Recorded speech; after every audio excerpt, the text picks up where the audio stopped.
Hey guys, Al DeMarco here, and today is the day the running stopped. What am I talking about? Well, guys, as you know, this is an educational video, not just about sports gambling, and I want you guys prepared out there. So if you are on Jeopardy tonight, and the final Jeopardy answer comes up, and Alex Trebek asks you for the question would be, what is the epilogue of the final episode of The Fugitive on this date, August 29th, 1967, at the time the most watched television program ever, and it's the day the running stopped. Don't believe me, guys? Listen, I even provide the proof. Tuesday, September 5th, the day the running stopped. Oh, hold it. Oh, we can keep the music playing here a little longer because it's a great theme song, you know, from The Fugitive, all that type of stuff. But why did William Conrad, he was the voiceover actor that did the voiceover in the show, why did he say September 5th? Because in some markets, including Canada, they backed up that program for 1 week. It was a two-part episode. First one was on August 22nd. The second one was August 29th for most of the country. However, in some markets, they showed it on September 5th, which makes no sense to me. And then, of course, when they released it in VHS, they also made it use the September 5th epilogue. But in reality, guys, just again, in case you're on Jeopardy, and I know this is a lot of information, but I do not want you to blow the money in the final round of Jeopardy tonight. Today is the day the running stopped, the final episode, when David Jansen, as the fugitive, Dr. Richard Kimball, caught the one-armed man that murdered his wife. And here's a couple other little trivia bits for you guys. Do you know The Fugitive, of course, in its first year on television was one of the top-rated programs in the country, easily a top 10 program, but its final 2 years, it wasn't even in the top 30. Not even in the top 30. But they were very wise back in those days. And remember, back in those days, you know, they only had basically 4 networks, ABC, CBS, NBC, and PBS. And PBS was not even a player. They built up the anticipation, the suspense through the summer reruns, and then came out at the end of August with the two-part episode to solve the crime. And of course, again, as I told you, it was the most watched episode at the time, 72% share, which meant like almost 46% of the households in America was watching it. And in case you're on Jeopardy again, guys, what episode, a TV episode, eventually broke that record?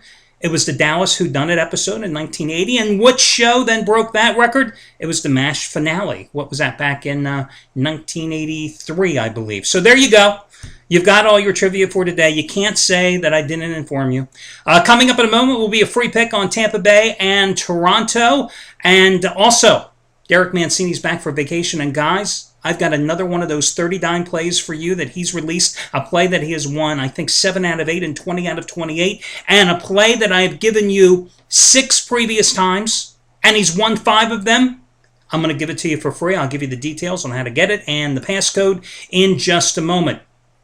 Let's talk about winning and losing, because isn't that what the hell we're doing here anyway?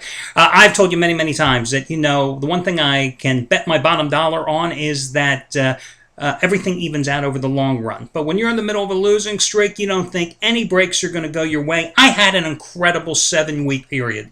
I mean, it was worth like almost 150 dimes net profit in that 7-week period, which, considering the fact that 99% of my plays are rated between 5 and 15 dimes, that's pretty hard to do. And then 2 nights ago, I had a 15-dime play on the Denver Broncos. And the Broncos were up 17-3 going in the fourth quarter. Then they were up 20-10, and then a guy returned a kickoff 105 yards. And after watching it, the replay of that, it makes me even sicker to my stomach. And Broncos won, but they didn't cover. Then yesterday, I come out with a 15-dime run line release on the Milwaukee Brewers. Boom! We are up 3-0. Zach Greinke is cruising. And then they went to the bullpen. Cubs score a single run in the 8th inning. And then, of course, 1 out in the 9th. Boom! Somebody hits a solo homer. I think it was Tyler Coven or something like that. 3-2 final. Lose the run line play. And you know, guys, those are the breaks. There's no crying in baseball, to paraphrase Tom Hanks' line in The League of Our Own. There's another trivia bit for you. And, you know, what are you supposed to do? You just keep moving on. But that loss yesterday affects how I rate tonight's play. Because you've got the makeup game between the Giants and the Jets. And it's going to be another 15-dime release for me. Now, those 15-dime plays, first of all, preseason play this year, I'm 6-3. 15-dime plays, I'm 5-3 after losing the Broncos. And those 15-dime releases in the NFL, the past 4 years, I'm 38, 23, and 2. I mean, these are like the bread and butter plays. This would have been a 20-dime release tonight if I had won the past 2 days. But I just don't think it makes any sense, and it's really not the right thing to do in terms of strictest money management terms to go and capriciously release a 20-dime play, of which I only had 4 last year and hit 3 out of 4 in football for this game tonight. But that's how it would have been rated. That's how I would have played it if my bankroll hadn't been diminished the last 2 days. So I've got another 15-dime play on it tonight. Anthony Red, FYI, who cashed in with back-to-back 75-dime winners in baseball on Friday and Saturday. Friday with the Tigers on the run line at a $1.20 dog price, or $1.25 dog, and then cashed in again with the White Sox on Saturday. He is 38-24 lifetime with 75-dime plays in all sports combined today. Highest rated preseason play. Second highest rated preseason play of his career. His first ever 80-dime NFL release in the Giants and the Jets. You know, A-Rod, born and bred, raised in New York suburbs. It must be a horrifying game for him to pick tonight between the Giants and Jets. I mean, which sleeve do you bleed your colors on? Big blue over here or the mean green over on this side? It must be a tough game. Anyway, he loves it. First ever 80-dime release going for him this evening. Now, let me get to your free play today. The first free play is going to be Derek Mancini. Derek coming back from vacation again. As I said, he is going for 30-dime winner number 8 out of 9. He's on a 20-8 roll with these 30-dime releases. I've given you the last 6. He's won 5 of them. Guys, here's what you do. You enter this coupon code when prompted in your shopping cart. Simply the word vacation. VACATION, vacation, and that will get you his play tonight, which costs normally $49.95 for free. And I want to thank Derek again for doing this, because as I've told you many times, these handicappers are all independent contractors. It's hard for them to say hello to each other, let alone agree to allow me to give away their plays. And Derek has the track record. You guys have won a fortune with those plays, so check it out. Listen, all the instructions on how to get it for free, just scroll down to the bottom of this page after you watch the end of the video. Don't leave me now. Scroll down to the bottom of the page. It's in detail there, guys. If you're a current customer at the site, it'll take you like 30 seconds to get the free play. If you're a first-time visitor to the site, never bought anything here before, well, you're going to buy something tonight, but you're going to get it for free, no strings attached.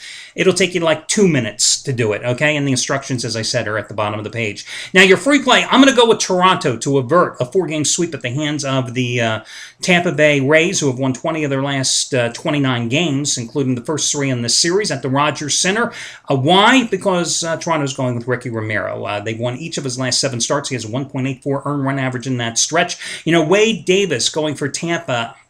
He, to me, is the weak link in the Tampa rotation. 3 starts against Toronto this season. He hasn't won any of them. He has an earned run average of near 4 on the road, 4.92 on the road this year. So I'm going to go with Toronto here again to avert the 4-game sweep at home and lay the $1.45 to $1.50 price in this one. Good luck, everybody, and I'll catch you again on Tuesday.